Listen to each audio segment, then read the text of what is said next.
espirituales, Señor. Un corazón sencillo, un corazón humilde, para que tu palabra penetre en nuestra vida, Señor, para que tú obres con poder, que sea como espada de dos filos, Señor, rompiendo, Señor, sacudiendo, Señor. Oh, bendito Dios, si es necesario, mueve, Señor, estremece nuestros cimientos, Señor, para que tu palabra produzca en nuestra vida fruto que abunde, Señor, de gloria para vida eterna, Señor. Gracias por tu palabra, Señor, por el maná del cielo, Señor. Gracias porque sé que tú estás en medio nuestro, Señor. Que tu unción preciosa, Señor, repose sobre cada uno de nosotros en esta mañana, Señor, para gloria, para honra y alabanza de nuestro Señor y Salvador Jesucristo. Amén y amén. Una vez más, el Señor les bendiga, amados hermanos. Tomen asiento en esta mañana. No olvide glorificar al Señor. Sabe que hace mucho tiempo aprendí que yo no necesito que usted diga amén. Eso nace y fluye del corazón y del alma y del espíritu. Y de verdad que es maravilloso cuando la iglesia dice gloria a Dios, aleluya, amén. Pero no porque yo le diga, dígalo. Eso no tendría sentido, no. Es porque usted lo diga. Porque amén se dice cuando usted está de acuerdo con la escritura.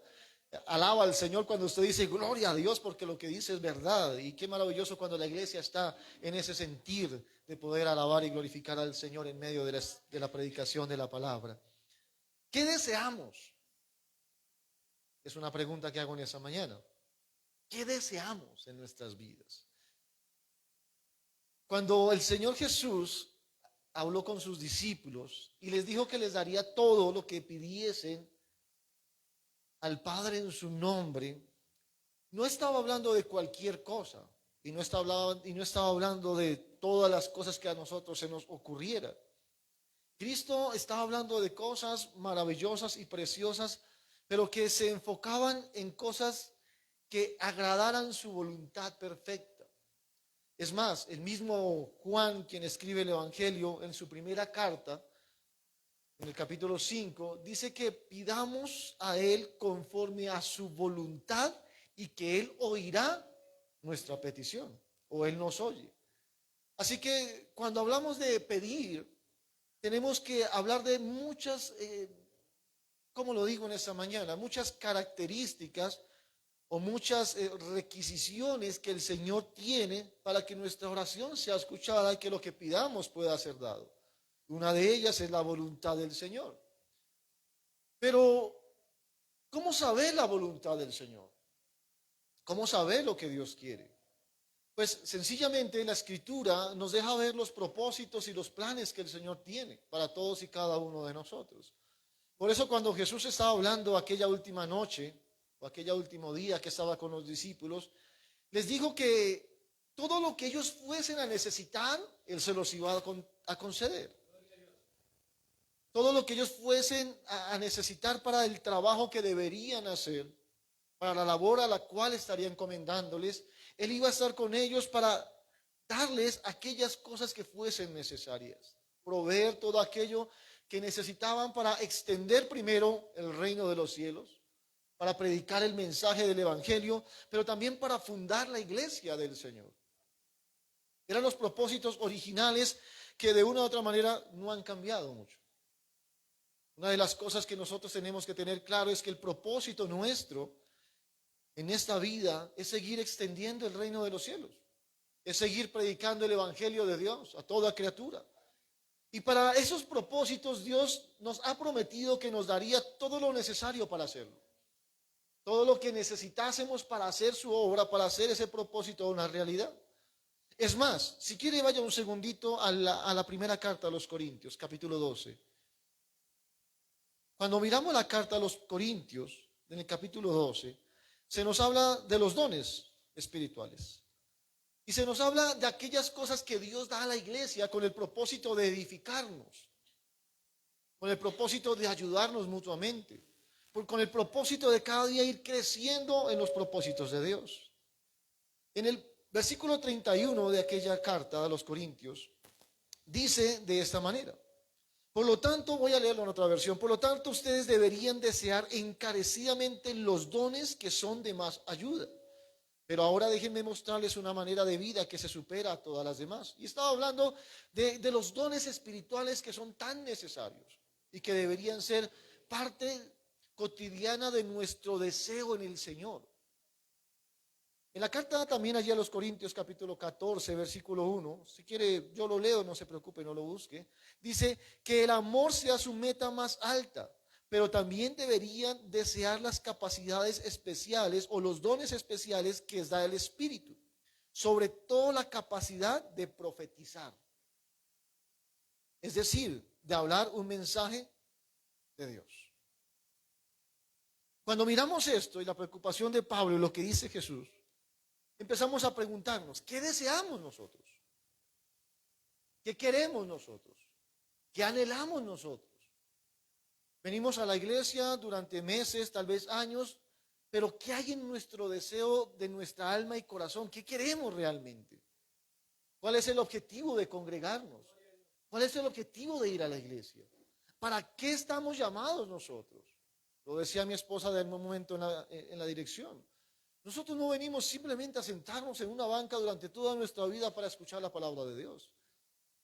La venimos a escuchar con el propósito de crecer, madurar, aprender y desarrollar aquellos dones que el Señor ha puesto, aquellos que hemos pedido, aquellos que hemos encarecidamente rogado al Señor que sean dados para cumplir el propósito para cada uno de nosotros. Cada uno de nosotros necesita cumplir un propósito o una tarea en el Señor. La pregunta en esta mañana es, ¿qué deseamos realmente?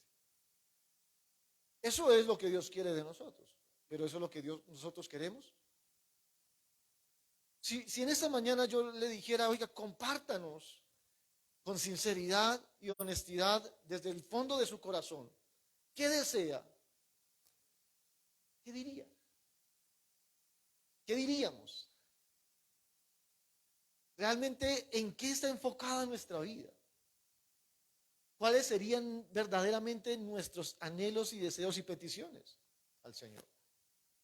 Y creo, sin temor a equivocarme, que la mayoría de nosotros generalmente somos impulsados por motivos egoístas y personales. Deseamos muchas cosas, una lista interminable de cosas que anhelamos, de cosas que deseamos.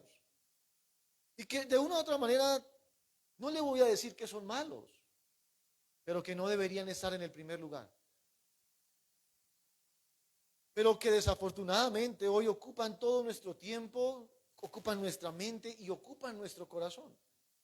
Aún ocupan el tiempo, el esfuerzo y aún nuestra economía. Cosas que realmente no tienen un valor eterno, sino simplemente temporal.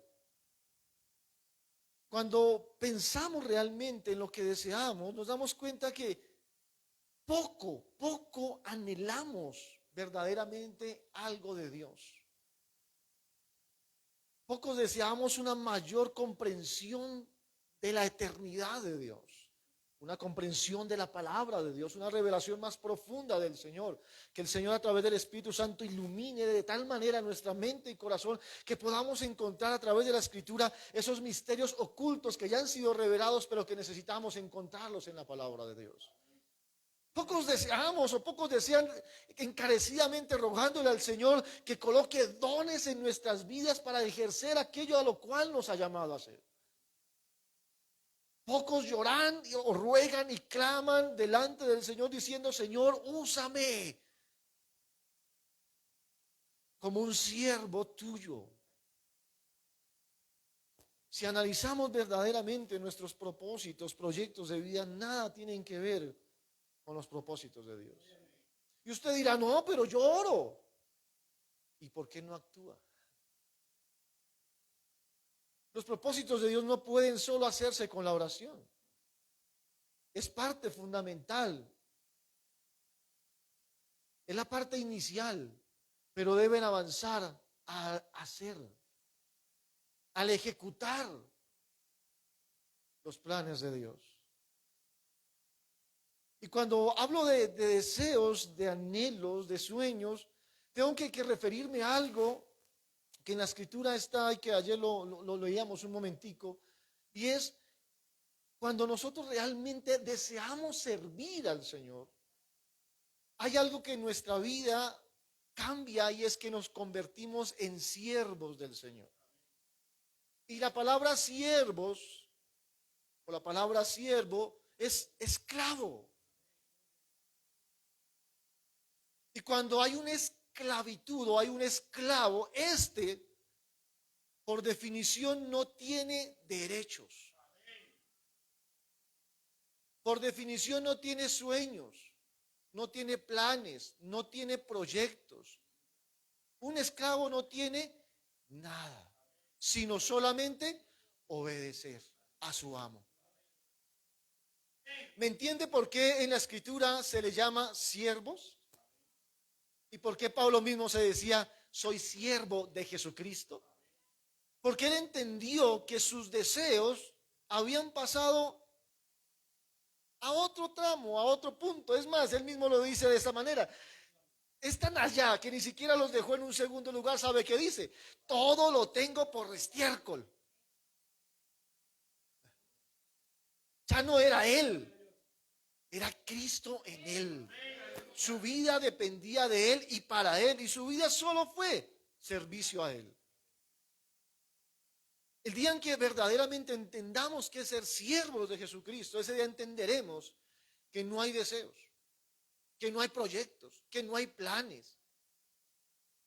Sí, hermanos, que no tenemos unas metas de nuestra vida personal, sino que tenemos una meta celestial. Y en eso se enfocará nuestra vida. Y en eso y tras de eso viviremos. Por eso oraremos. Por eso trabajaremos. Por eso haremos todas las cosas. Pero mientras que no haya ese cambio de mente, ese cambio de pensamiento en nuestras vidas, seguiremos siempre obsesionados con nuestras propias metas. Obsesionados con querer tener lo que tal vez nunca podamos adquirir. Si seguimos creyendo que en la iglesia estamos para pedir lo que se nos antoje, estamos muy equivocados de lo que es el cristianismo verdadero. Hoy necesitamos pedir y desear cosas que sean espirituales. Dice la escritura, riquezas. Y cuando uno habla de riqueza, la gente apenas se le alumbran los ojitos y apenas ve el signo de dólares o de euros. Porque piensa que riquezas es dinero. Y eso es efímero. Hoy vale y mañana tal vez ya no valga nada. Cuando la palabra de Dios nos habla de riquezas, nos habla de los tesoros en los reinos de los cielos. Eso es lo que no hemos querido tener, las riquezas celestiales. Riquezas que abundan, es más, sobreabundan, porque nadie las está pidiendo. Se están acumulando. ¿Usted cree que el Espíritu Santo no está dispuesto para darnos? Pero ¿quién le pide? Cuando Jesús hablaba de esto, decía, pidan y se os dará, y estaba hablando del Espíritu de Dios, de su llenura, de su presencia, de su poder, de su gloria, de todo lo que Él tiene preparado para su iglesia, pero que hoy se han cambiado por las cosas terrenales, por las cosas mundanas. ¿Y sabe qué es el problema de todo esto, hermanos? Que mientras cambiamos la gloria de Dios, las riquezas celestiales, el mundo está sufriendo las consecuencias. El mundo sufre las consecuencias por causa nuestra. Porque nuestros deseos son temporales y van y vienen. Pero los de Dios son eternos, para vida eterna, con fruto eterno. Mientras nuestros deseos son egoístas y alejados del plan y propósito de Dios, el mundo se pregunta, ¿dónde está la iglesia? ¿Dónde está el mensajero de Dios? ¿Dónde está la esperanza? que tanto deberían haber hablado. Hoy, hermanos, quiero que tengan en mente esa pregunta. ¿Qué deseamos? Y quiero referirme en esta mañana a 5 o 6 preguntas, o las que Dios nos permita desarrollar, del libro de Jonás. Vaya allí un ratico. Preguntas que la gente está haciendo, mientras que nosotros estamos deseando las cosas de este mundo. Mientras que nosotros estamos alejados del propósito de Dios. Mientras que nosotros estamos pensando en sinnúmero de cosas, la gente está muriendo sin Cristo. Los niños y jóvenes están yendo al infierno. Están cayendo en vicios. Están pasando sinnúmero de cosas en el mundo que a veces en nuestros sentidos limitados espirituales no observamos o no nos damos cuenta. Porque estamos tan encerrados en lo nuestro que lo de los demás no nos importa. El amor a Dios y el amor al prójimo son cosas que hoy en día en la iglesia no se ven. ¿Y por qué no se ven? Porque se volvió una religión más, con simplemente una rutina más de congregarse, pero no con un verdadero amor para obedecer al Señor. ¿Sabía que el amor es lo que hace que nosotros podamos ser esclavos? Nadie puede ser esclavo si no ama a Dios. Por eso cuando decimos amar a Dios, lo decimos de lengua para afuera o de labios para afuera. Amar a Dios implica rendirnos ante Él de tal manera que todo lo que Él nos ordena lo haremos. Eso es lo que somos, esclavos por amor. Y no hay amor por Dios. Y no hay amor por el prójimo. Pues si no amamos a Dios, mucho menos al prójimo. El mundo está cayendo cada día más en picada. ¿Y usted y yo qué hacemos? Pensar en nosotros mismos. Y solo en nosotros mismos. Y esto fue lo que ocurrió con la vida de Jonás y aquellos hombres que estaban en el barco. Creo que usted ya ha escuchado toda la historia de Jonás y la sabe muchas veces. Pero quiero referirme más a las preguntas que hicieron aquellos hombres que estaban con Jonás. Usted sabe la escritura, solo le voy a dar un contexto rápidamente. Dios envía a Jonás a Nínive para que lleve el mensaje del evangelio, para que predique allí la destrucción que se iba a efectuar. Jonás no quiere hacerle caso a Dios, toma un barco y se va totalmente contrario a la voluntad del Señor. Y en el barco, cuando van de camino a otra ciudad, ocurre una tormenta impresionante que el barco está a punto de destruirse y de matar a todos los ocupantes. Ese es el contexto general. Dice la escritura que mientras que estaban pasando esa tormenta tan terrible, la escritura nos dice que Jonás se había echado a dormir. Y mire lo que le pregunta el capitán de la nave, el versículo 6. Vaya allí, Jonás 1, capítulo 6.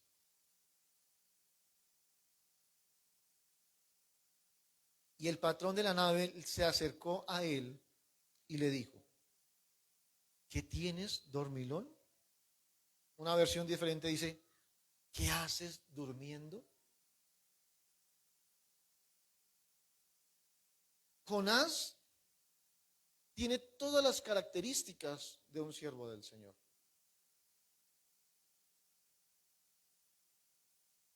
Pero hoy Jonás no quiere servir al Señor. Está alejado de Dios. Y mientras cada día que nosotros nos alejemos del propósito de Dios, siempre va a haber alguien afuera que va a decir: ¿qué estás haciendo? ¿Por qué duermes?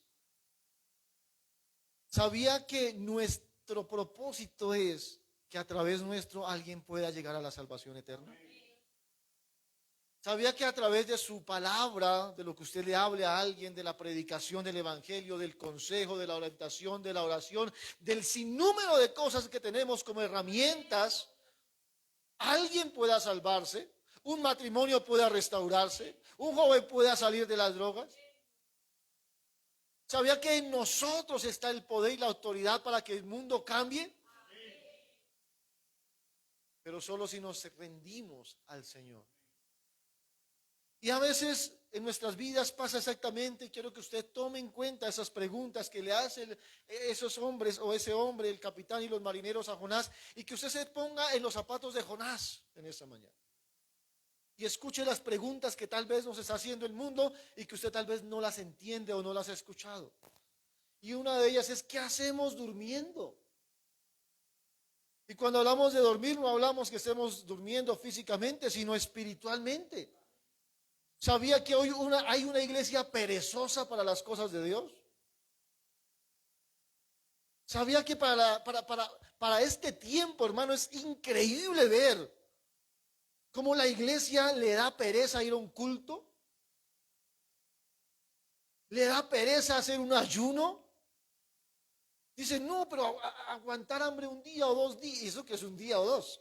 Imagínense si uno dijera 7, 15 días.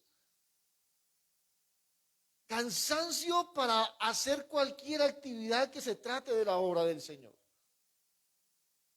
Porque hay un adormecimiento tan generalizado, hermano, que todo lo que se trata de la obra de Dios siempre hay una excusa. Si el culto es temprano, ay, pastor, es el único día que puedo dormir. Si el culto es tarde, ay, pastor, es que estaba haciendo alguna actividad y no alcanzo a llegar. Siempre hay excusas en la iglesia porque hay un adormecimiento espiritual. Mire, cuando hay fuego en el corazón nuestro, en nuestra alma y nuestro espíritu está avivado, hermano, a usted nada le impedirá servir al Señor. No importando la hora que sea, si es en la mañana, si es en la tarde, si es en la noche, si llueve, si hace frío, si le toca salir mojándose, porque hasta en eso la iglesia hoy, si llueve, ay no, está lloviendo. Uy, está haciendo mucho frío. Siempre cuando hay un adormecimiento espiritual, siempre va a haber cansancio físico para hacer las cosas del Señor. Siempre es una constante. El versículo 6, ahí la parte B dice, mire lo que le dice un inconverso, un impío al profeta de Dios, al siervo de Dios, levántate y clama a tu Dios. Quizá Él tenga compasión de nosotros y no perezcamos. ¿Sabe cuánta gente está pidiendo que nosotros oremos por ellos? Usted no se imagina cuánta gente uno se encuentra que le dice, ore por mí, ore por mi esposo, ore por mis hijos, ore por mi familia, ore por esto, ore por esa enfermedad, ore por trabajo. ¿No le ha pasado a usted? Si no le ha pasado es porque nadie lo reconoce como hijo de Dios, como cristiano. Pero la gente está diciendo, oiga, necesito algo que hace la gente inconversa, es lo que nosotros deberíamos hacer sin que nos lo estuviesen pidiendo. Pero la gente está diciendo, oiga, ustedes son los que tienen que clamar. Y el que está clamando es este hombre. ¿Clamándole a quién? Al siervo de Dios. Clamándole al profeta de Dios. Diciendo, oiga, levántese, clame. La gente, no sé si a usted le pasa eso, pero la gente cree que uno tiene como que de ganchito a Dios, ¿no? Como que así, como que si uno ora, algo va a hacer Dios. Y es así. Es una gran verdad. Él nos escucha, somos sus hijos. Y la gente lo sabe. Pero como que el que lo olvidó es nosotros. Como que a nosotros se nos olvida. Porque la gente va a clamar, a orar a algo que no conoce, a alguien que no sabe que existe realmente. Va a adorar o a clamar a dioses que no son el verdadero y nunca tendrán respuesta. Por eso buscan muchas veces aquellos que saben, que tienen una relación correcta con Dios.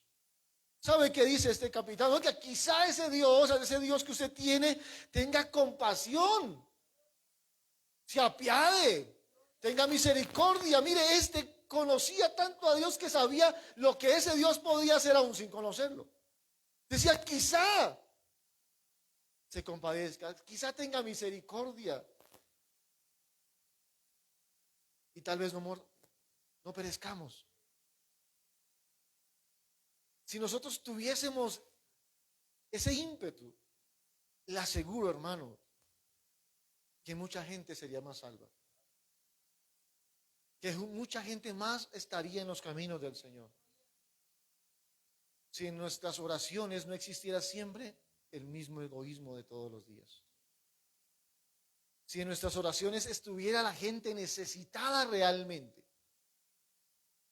Porque yo le voy a decir con toda sinceridad, nosotros no necesitamos nada. Todo lo tenemos. Y lo que no tenemos, Él no lo dará. Porque fue su promesa.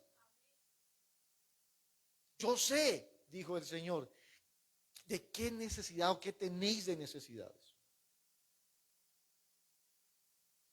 Y Él prometió proveer para ellas. Por eso le pregunto, ¿qué necesidad hay tan grande en su vida que desplazó el propósito de Dios? ¿Estamos de dejar de buscar el reino de los cielos por la añadidura? Por cosas que perecen, por cosas que se están dañando, por cosas que muchas veces son infructuosas. Y la gente está necesitando de su vida, de que usted sea el instrumento de Dios. En la carta, quiero que coloque yo un separador un momento y vaya a la carta de los Efesios capítulo 5.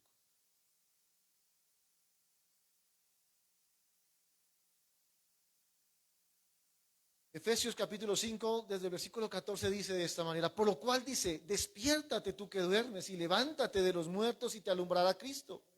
Mirad pues con diligencia cómo andéis, no como necios, sino como sabios, aprovechando bien el tiempo, porque los días son malos. Por tanto, no seáis insensatos, sino entendidos de cuál sea la voluntad del Señor. Efesios 5, 18 voy. No os embriaguéis con vino, en lo cual hay disolución, sino antes, bien sed llenos ¿de qué? Del Espíritu Santo de Dios. ¿Sabe qué estaba diciendo Pablo a la iglesia de Éfeso? Dejen de dormir. Despierten. La luz de Cristo necesita resplandecer a través de nosotros. Somos la luz del mundo. Pero ¿sabe qué le dice? Oiga, pero con diligencia. Usted y yo no vamos a despertar del sueño, no nos vamos a levantar si seguimos allí con excusas y excusas y excusas.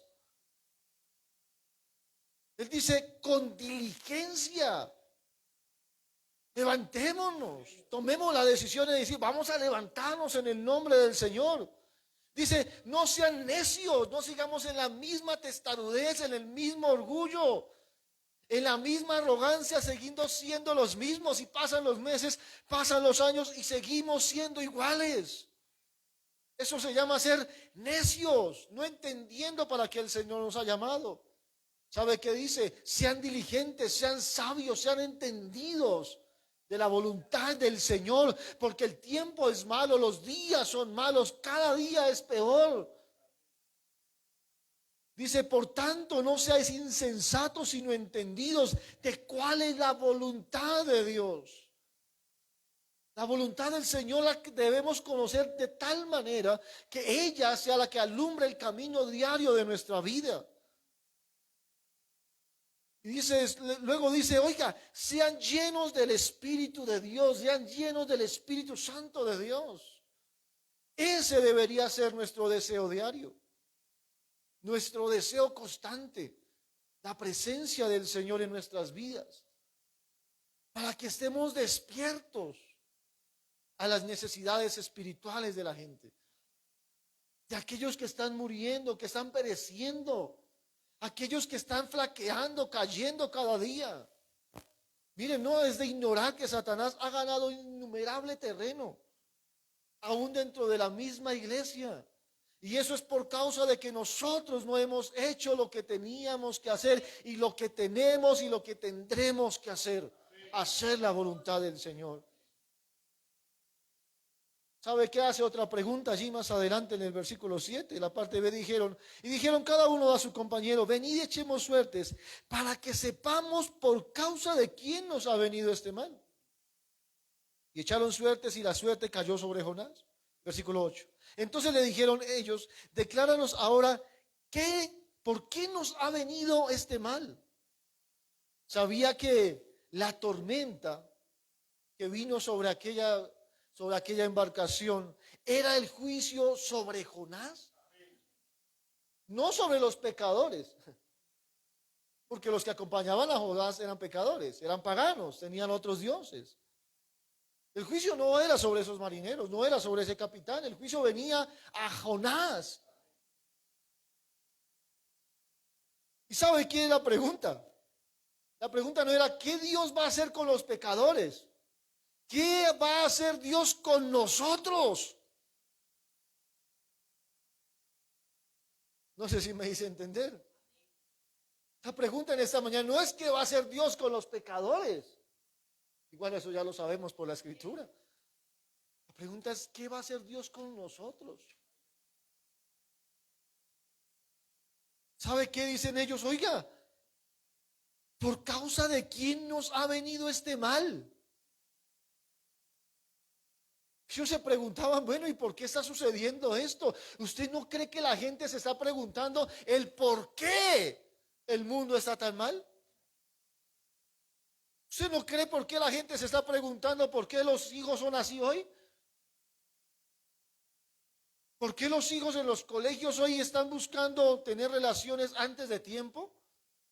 ¿Por qué sus hijas de 12, 13 años quedan embarazadas? ¿Usted no cree que se están preguntando por qué? ¿Por qué ha venido tanta cosa? ¿Por qué ha venido tanta maldad? ¿Por qué hay jóvenes a los 12 años que ya están robando? ¿Por qué hay jóvenes que hoy a los 12 años no saben si son hombre o mujer? La gente está preguntándose qué está pasando en este mundo. ¿Por qué está viniendo tanto mal sobre esta tierra? ¿Por qué hay tanta inmoralidad? ¿Por qué hay tanta corrupción? La gente lo está preguntando. La gente está alarmada.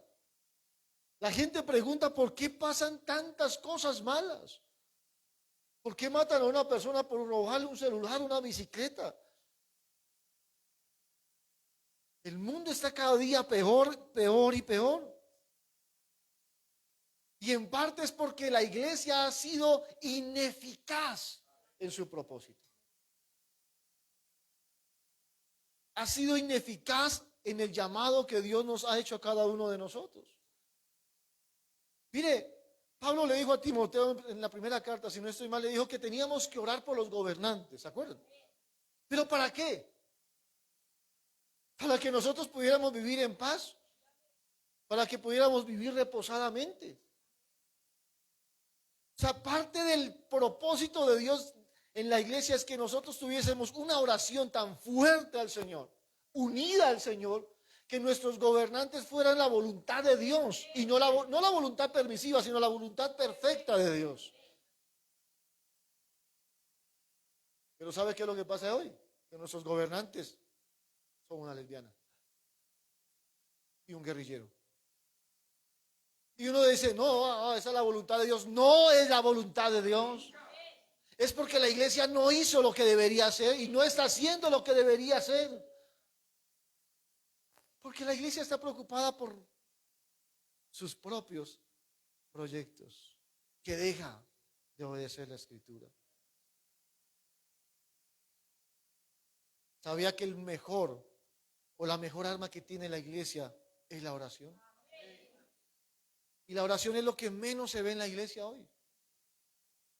Lo decía mi esposita en esa mañana. Hoy usted va a la iglesia y tienen sin número de programas.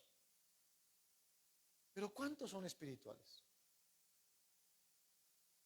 ¿Cuántos llenan el espíritu, el alma? ¿Y cuántos hacen o están bajo la voluntad perfecta de Dios? Punto no es hacer planes y proyectos. Punto es hacer la voluntad del Señor.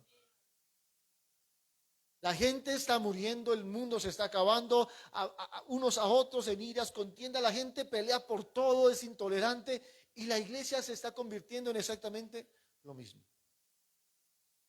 Ya no hay un testimonio, ya la gente ni siquiera sabe quién es cristiano y quién no, porque actúan de la misma manera.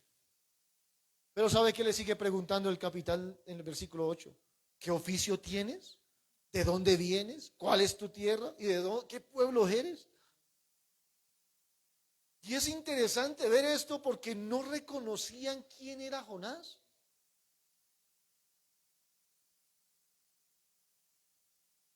no estaban observando quién realmente era Jonás, porque Jonás no era lo que debería ser. Si Jonás hubiese sido el profeta de Dios, las cosas hubiesen sido diferentes. Pero esta gente no reconocía a Jonás, no sabían quién era, qué hacía, por qué estaba ahí. Y por eso le hacen tantas preguntas. ¿Usted qué hace ahí durmiendo? Oiga, necesitamos saber por qué está pasando lo que está pasando. ¿Qué oficio tiene usted? ¿De dónde viene? ¿De qué tierra viene? ¿Cuál es su tierra? ¿De dónde viene? ¿De qué pueblo eres? ¿Sabe qué responde Jonás en el versículo 9? Y él respondió, soy hebreo y temo a Jehová Dios. Pero sabía que eso es una respuesta, ¿cómo lo digo? Que no suene tan feo. Es una respuesta que no coincide, que no concuerda. Algo así. Porque si es eso, no sé si me hago entender, si es lo que él dice que es, dice, yo soy hebreo y temo a Dios, ¿qué hace durmiendo? ¿Por qué no está clamando? ¿Por qué no está profetizando? Recuerda que eso lo hizo Pablo en el barco también, recuerda que hace unos días lo enseñé. O sea, él dice palabras que no son concordantes con su actitud, con sus hechos. Y sabía que eso pasa en nuestras vidas. La gente no nos reconoce como hijos de Dios, como verdaderos cristianos. Porque si nos reconocieran como verdaderos cristianos, las cosas serían diferentes. Pues la gente a veces pregunta, ¿y usted si es cristiano? Oye, ¿usted a qué iglesia va? Porque los hechos no demuestran lo que debería decir. Una cosa es decir que somos cristianos, porque eso sí que le gusta decir, no, yo soy cristiano, pero le pasa lo de Jonás. Qué vergüenza decir que es cristiano. ¿Usted no cree que sería vergonzoso? Encontré la palabra. Vergonzoso para Jonás decir que era hebreo y que temía a Jehová Dios. En un momento donde los marineros estaban cuestionando lo que estaba sucediendo, estaban a punto de morir y él durmiendo. No era concordante su testimonio, sus palabras con lo que estaba haciendo. Y así suele suceder en la iglesia. Hace algunas semanas alguien me contó de algunos cristianos que fueron a tomar un ratico a un lugar y que pues para ellos eso es normal en su iglesia. Y la gente le pregunta, pero ¿eso es cristiandad hoy? ¿Así son los cristianos hoy? Y ellos se identifican como cristianos y dicen, no, en mi iglesia no hay problema, ya lo podemos hacer, allá no nos dicen nada. El problema es que como hoy hay iglesias, pero yo creo que solo hay una iglesia y es la de Cristo. Y en la de Cristo pues no hacemos eso, ¿no? Pero la gente se pregunta, ¿y eso es el cristianismo de hoy? ¿Así es el comportamiento de hoy? Porque como que no concuerda con lo que deberían ser. ¿Sabía que hay una expresión que utiliza la gente para decir que somos buenos cristianos? ¿Sabe qué dicen? Oiga, ellos son religiosos, son religiosos. Oiga, yo noto que usted es bien religioso, porque es la manera de ellos entender el concepto para ellos. Y para ellos ser religioso es una persona que se ve que tiene fruto, que demuestra que es un verdadero cristiano, que se nota en su hablar, en su conducta, en sus hechos, y que sus hechos dicen que es cristiano. Los hechos de Jonás no estaban diciendo que él era un servidor del Señor, un siervo de Dios. Sus hechos que están demostrando. No es que usted diga lo que es los hechos los que nos dicen lo que somos. Es nuestro actuar lo que identifica lo que realmente somos en la vida. Si usted le preguntara hoy eso, ¿usted qué diría? ¿Qué oficio tiene? Le aseguro que todos vamos a decir nuestro oficio. ¿Cuál? El natural. Yo soy bombero, policía, aviador, bueno, no sé, X, para no decir alguno que esté por acá. ¿Sabe que le preguntaron a Jonás eso y él respondió, soy hebreo? Él hizo la respuesta de dónde venía o de qué tierra era. Y que temía a Jehová Dios, pero no respondió cuál era el oficio. ¿Sabe por qué? Porque es difícil contestar algo que no somos. Y es más fácil contestar lo que somos. No sé si me hice entender. Si yo le digo qué oficio tiene, usted va a decir el oficio que usted hace todos los días. Pero el espiritual, ¿dónde está? El oficio para el cual nos llamaron, la vocación para la cual fuimos llamados, la profesión para la que hemos sido escogidos. No crea que usted fue escogido para ser policía, bombero. Eso no es. Si para eso fuese, el Señor perdió el tiempo. El Señor nos dio algo mucho más importante, loable, que trasciende a la eternidad. ¿Qué oficio tenemos? Y si nos preguntan de dónde venimos, de la tierrita, porque no entendemos que venimos del reino, que nuestra ciudadanía es allí y que allí volveremos. Una de las cosas que me encanta de la Escritura es cuando Jesús dice, arrepentidos porque el reino de los cielos se ha acercado. Y se ha acercado simplemente porque Jesús había venido a esta tierra. Pero usted y yo no hemos entendido que cuando nosotros vamos a un lugar, el reino de Dios se ha acercado. ¿Por qué? No porque usted sea muy espiritual, no. Porque el Señor está en nosotros. Y donde está Jesús, ahí cambia todo. Las tinieblas huyen, hermano. Pero eso es cuando usted tiene una identidad clara. Cuando usted sabe qué es. Cuando usted sabe su oficio, sabe de dónde viene y para dónde va. Cuando usted tiene claro que es representante del reino de los cielos, que está en esta tierra con el propósito de llevar el mensaje del evangelio, de llevar luz en medio de las tinieblas, de predicar la palabra de Dios, de dar esperanza y vida, de dar buenas noticias al mundo. Eso pasa cuando usted tiene esa clase de identidad. Cuando sus deseos están en concordancia con los propósitos de Dios. Pero cuando no es así, pasa lo de Jonás. Nadie sabe quién es usted. Nadie identifica lo que verdaderamente es. Porque de su boca nunca sale una buena nueva.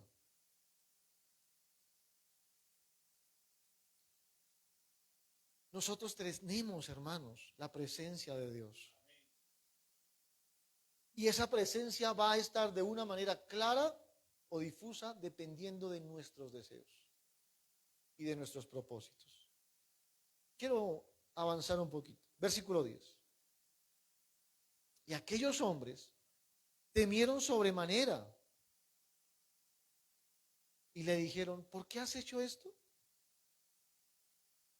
Una pregunta que le dijeron es, ¿por qué has hecho esto? Porque ellos sabían que huía de la presencia de Jehová, pues él se lo había declarado. Es curioso que la Escritura nos deja ver que Jonás les dice a ellos, cuando les pregunta, ¿y por qué ha venido todo esto? Y le dice, no, es por mi culpa. Yo soy el culpable porque yo estoy huyendo de la presencia de Dios. ¿Y sabe qué ellos hacen? Tienen temor. Dice, temieron sobremanera. Y dijeron, oiga, pero ¿por qué hace eso? O sea, esta charla, esta conversación, deja muchas cosas que decir.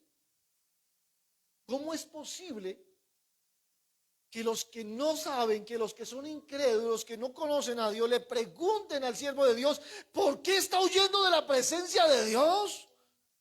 ¿Por qué está huyendo del propósito de Dios? No se lo está diciendo alguien de la iglesia, algún hermano, no, se lo está diciendo un inconverso, un impío, un pagano, que sabe que Dios trae juicio y castigo y le dice, ¿por qué has hecho esto? ¿Por qué está huyendo? ¿Por qué corre? ¿Por qué se aleja? ¿Por qué está alejado? Y él mismo lo dice, ¿por qué huye de la presencia de Dios? Huir de la presencia de Dios es huir del propósito de Dios, es lo mismo. Si usted huye del propósito, está huyendo de la presencia de Dios y eso no va a traer nada bueno a su vida. Todo el que se aleja del propósito de Dios va a terminar mal, con consecuencias desastrosas. ¿Sabe qué es huir del propósito de Dios? Es decir, no, ya no sirvo más. Me voy para otra iglesia.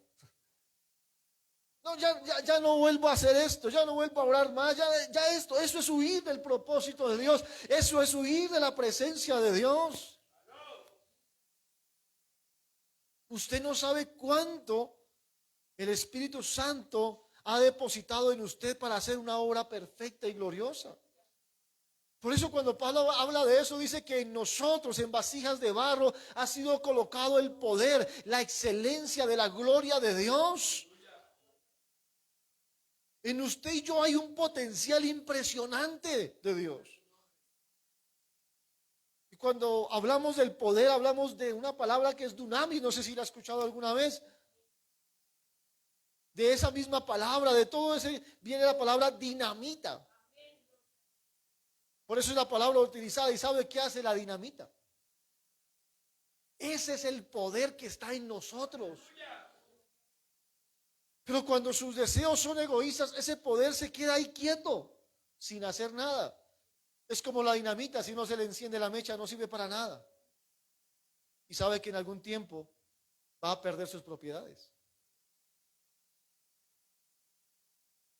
A veces pasa con nosotros que Dios ha colocado en nosotros cosas maravillosas, pero que están ahí quietas, que no se ha encendido, ¿qué? La mechita, la llama, el fuego que necesita para poder tener poder.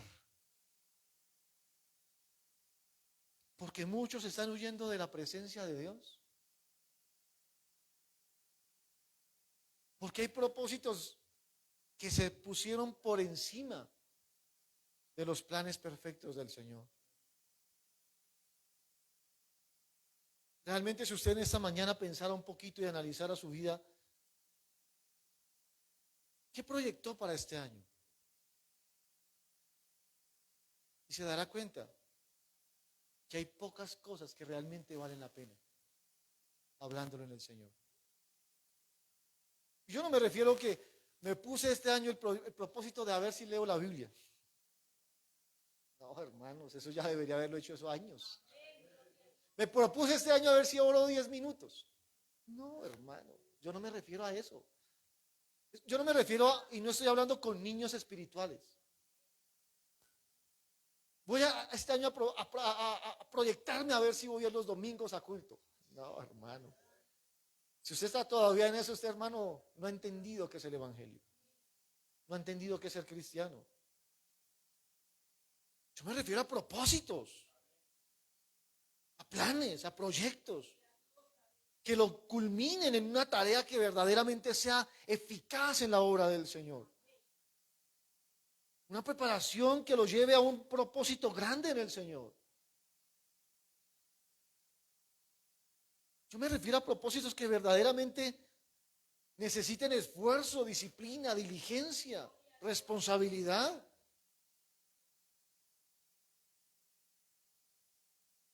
Por eso digo, yo no estoy hablando con niños en esta mañana. Pero creo que en la iglesia hay demasiados. Y son pocos los que verdaderamente han crecido en el Espíritu. ¿Por qué están huyendo de la presencia de Dios? ¿Por qué están huyendo del propósito de Dios? ¿Cuánta gente está necesitada de usted? A Dios le hubiera podido fácilmente, hubiera escogido ángeles para que hicieran ese trabajo. Porque es Dios. Pero a Dios le plació y dijo, no, ellos no. Yo voy a escoger de lo vil y menospreciado, de lo que no valga nada, para hacerlos mis ministros, mis siervos, mis enviados. Y eso somos nosotros. Pero cada día estamos oyendo más y más de la presencia de Dios. Y el mundo está preguntando, ¿por qué están huyendo? ¿Usted no se ha dado cuenta que de pronto si usted no hubiese oído ese propósito de Dios, en su familia hubiesen habido cambios? ¿En sus amigos de trabajo, compañeros de universidad, de colegio hubiesen habido cambios? ¿Vidas restauradas, vidas transformadas? ¿Usted no ha pensado cuánto usted hubiese podido servir en el propósito de Dios si hubiese accedido a continuar en la presencia de Dios y en el propósito de Dios? Lo que pasa es que nosotros nunca dimensionamos lo que hemos dejado de hacer, porque como no lo hicimos, nunca le ponemos una medida. Pero si pudiésemos medir en esta mañana lo que hemos dejado de hacer, si usted pudiese en esta mañana decir, oiga, si yo hubiese hecho esto hace años, si hubiese seguido haciendo esto, si hubiese esto hecho otro, si hubiese seguido haciendo esto, si hubiese preparado, hoy qué podría hacer, hoy qué podría decir. ¿Cuántas cosas hemos perdido? ¿Cuánto tiempo se ha perdido? Por eso lo decía en Efesios. Los tiempos, el tiempo es malo. Los tiempos son cortos y cada día desperdiciamos el tiempo en cosas que no son verdaderamente valiosas. Si usted se da cuenta, usted puede decir, oiga, si yo hubiese estudiado lo que debería haber estudiado hace algunos años, hoy ya tal vez sería un buen predicador de la palabra. Tal vez sería pastor. Tal vez estaría pastoreando una iglesia en algún lugar. ¿No le parece que hubiesen podido haber muchas cosas que hubiese podido hacer si no hubiese estado huyendo hasta el día de hoy de la presencia de Dios?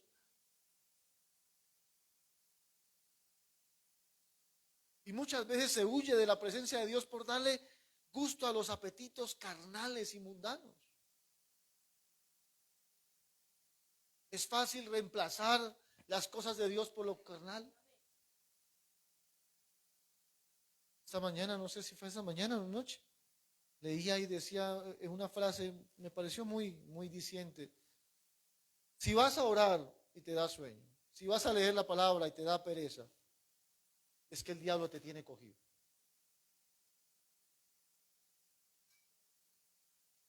Pero si no le da pereza verse una serie de Netflix 6 horas, porque para eso hay tiempo. Pero dígale que ore una hora. Gloria a Dios, este año pudimos completar como con 3 días de autoridad, 4 días el grupo de oración. Pero se les es difícil. Porque estamos huyendo de la presencia de Dios en lugar de decir, oiga, yo como que soy flojo para orar, pero ¿qué hay que hacer para orar? ¿Orar? Sí, hermano, porque nadie le va a poner la mano en la cabeza y decir, de hoy en adelante eres un orador. Ojalá fuera así de fácil. De hoy en adelante hoy vas a poder leer la Biblia 1 hora sin cansarte. La gente quisiera que Dios actuara así, que alguien viniera con la unción y el poder y que le ponga las manos encima y de ahí en adelante sea un buen cristiano. Que hermano, deje de pensar en vanas ilusiones. La vida cristiana es de disciplina, esfuerzo, compromiso y responsabilidad. Si le queda difícil orar, ore. Si ve difícil leer la palabra, léala. ¿O no es así? ¿Por qué huimos de lo que Dios quiere de nosotros? Si le cuesta llegar temprano al culto, ¿qué tiene que hacer? Llegar temprano. Eso es una meta, eso es una disposición del corazón y del alma y del reloj. Póngalo más temprano que le suene el gallo, caballo, el burro, la vaca, mejor dicho, ponga todos los animales a que le suenen, pero que se levante temprano. Pero es imposible a estas alturas de la vida que todavía estemos llegando 1 hora tarde al culto, hermano. Eso es vergonzoso para... Ni se diga que es cristiano porque eso es una vergüenza para el evangelio. Imagínense a estas alturas todavía uno en esas. Y diciendo que amamos a Dios. Porque estamos huyendo de la presencia de Dios. Dios nos quiere formar de una manera gloriosa a la imagen de su Hijo y nosotros cada día haciéndole el quite. Yo no, eso no, conmigo no cuente. Yo por allá no voy. Mañana empiezo. El otro año sí. Y eso es huya. y huye, y pasan los días, los meses, los años, y sigue la misma decadencia espiritual y el mundo necesitado de su vida. Estos hombres le dijeron: ¿por qué has hecho esto? ¿Por qué huye de la presencia del Señor, de proclamar el evangelio de Dios?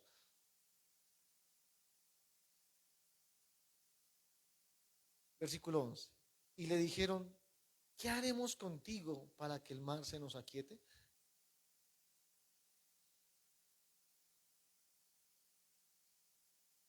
Mire, la culpa era de Jonás y la culpa es de nosotros.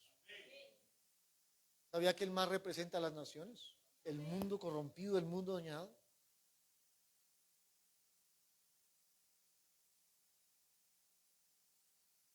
¿Sabía que la iglesia es parte fundamental de la decadencia del mundo? ¿Y sabe por qué? Porque el Señor sabía que la iglesia iba a tener esta condición. Que el amor de la iglesia se enfriaría a tal magnitud que no le importaría lo que pasa en el mundo. Él lo dijo. Pero no porque Él lo haya dicho significa que tenga que ser una verdad en nuestra vida. Que no me pase a mí. Que no le pase a mi hermano. Que no le pase a esta congregación. Deberíamos pensar diferente. Que nosotros somos diferentes. Que podemos hacer la diferencia aún en la iglesia de este tiempo que está desdibujada por todos sus sentidos, pero podemos ser diferentes y que el amor en nuestra vida no se va a enfriar, que el amor por la obra de Dios, por el Señor, no se va a enfriar, que hay un mundo que necesita descanso, hay un mundo que necesita esperanza, hay un mundo que necesita el evangelio. ¿Sabe qué estaban diciendo ellos? Bueno, si usted no puede hacer, nos tocará a nosotros saber qué hacemos. Y hoy la gente está haciendo lo que puede. La gente está buscando ayuda de alguna manera y como no encuentran la ayuda donde la deberían encontrar, en la iglesia de Cristo, buscan alternativas. Buscan porque están desesperados. Por eso asisten al astrólogo, al hechicero, a ese brujo que le lee el tabaco, la leche, el chocolate, yo no sé, un poco de cosas raras. Cogen la mano y le miran, le leen las cartas y buscan de alguna manera porque dicen: ¿qué haremos? Pues ellos van a buscar a su manera, a su medida, lo que el mundo les ofrece. Porque la iglesia no está ofreciendo nada. Porque la iglesia está ocupada en sus propios pensamientos, en sus propios proyectos, en sus propias ideas. Y la gente está diciendo: ¿qué haremos? ¿Qué haremos para que lo que está pasando se aquiete? ¿Qué haremos para que mi hijo salga de las drogas? ¿Qué puedo hacer para que esto no pase? ¿Qué puedo hacer? Y la gente está urgentemente preguntando: ¿qué puedo hacer? ¿Qué hago? Y la respuesta que debería venir por la iglesia no llega.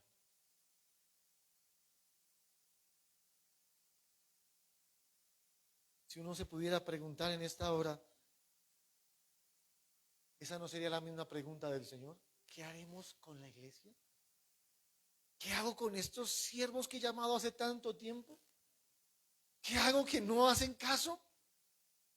Yo a veces me pongo a preguntar y le digo: Señor, si el Señor estuviese viendo nuestra condición como lo está haciendo hoy en día, ¿qué pensaría Dios de nosotros? ¿Qué pensaría Jesús de sus discípulos?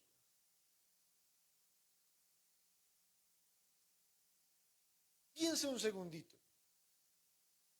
Si Jesús tuviese esa conversación con usted, ¿qué pensaría de su vida?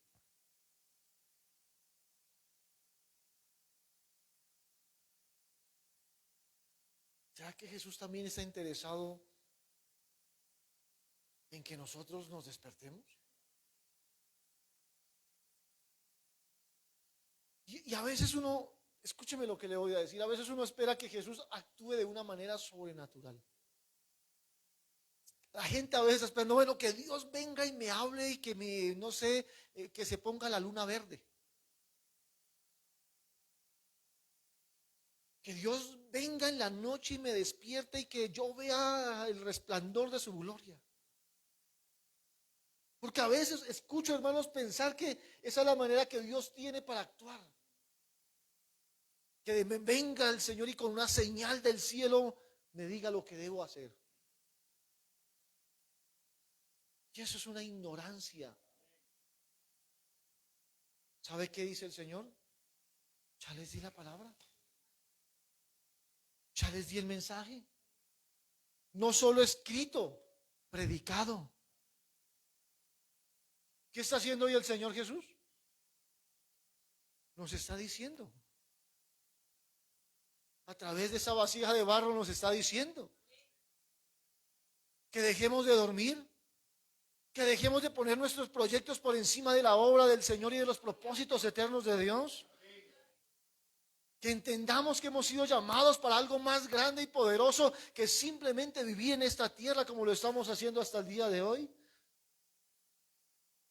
¿Qué más puede hacer el Señor? El Señor no le va a obligar. Y el Señor no va a hacer un milagro de colocar la luna verde para que usted le crea. Si no le crea su palabra, mucho menos le va a querer dar una señal. El Señor está esperando que nosotros tomemos una actitud diferente. Nosotros tenemos las respuestas que el mundo está pidiendo. Y de cualquier pregunta, la iglesia tiene la respuesta. Porque tenemos la sabiduría de Dios. ¿Qué vamos a hacer? Si le digo mañana, levántese y pregúntele a su alma, ¿qué desea hacer? ¿Qué va a responder? ¿Cuál es el propósito de su vida mañana? ¿Será el mismo? ¿O va a cambiarlo? Tenga en cuenta que el mundo está esperando que usted sea un siervo de Jesucristo. Un siervo del Señor. ¿Qué haremos contigo para que el mar se nos aquiete? ¿Sabe qué dijo Jonás? Él le respondió, tomadme y echadme al mar. ¿Y sabía que muchos van a contestar así? De los que están escuchando ese mensaje. ¿Sabe qué dijo Jonás? Voy a seguir igual. No quiero hacer nada. Voy a seguir exactamente igual que antes. Y digan lo que digan. Esa es la actitud que tomó Jonás. No importa que el predicador eche vainas. Yo sigo igual.